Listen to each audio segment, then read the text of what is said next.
avez justement audité un peu ces lycéens, ces lycéennes et leurs parents pour essayer de comprendre vers quoi leur choix se portait en priorité. Quelles ont été justement leurs premières envies? Est-ce qu'on reste sur du très classique, du très traditionnel, école d'ingénieur ou études de lettres ou études de juridique pour devenir avocat? Ou est-ce qu'on a aujourd'hui justement des envies de métiers différents qui sont en train de se découper? Vous avez de tout. Vous avez des jeunes qui savent depuis très longtemps qu'ils veulent être médecins, avocats. Souvent, c'est à cause de la famille, des Mhm. parents, etc. Vous en avez qui ont d'autres envies, mais qui ne sont pas forcément en concordance avec celles de leurs parents, qui angoissent en fait finalement pour cet investissement. Mhm. C'est un investissement, les études supérieures, et ils veulent que derrière il y ait de l'emploi. On leur dit que c'est la crise depuis je ne sais pas combien d'années, que c'est difficile et que c'est de pire en pire, et il y a la guerre.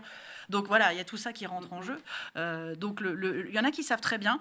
Il y en a pour qui Parcoursup, ça va être finalement la possibilité de s'informer plus en profondeur, de Ouais. découvrir les formations, les options.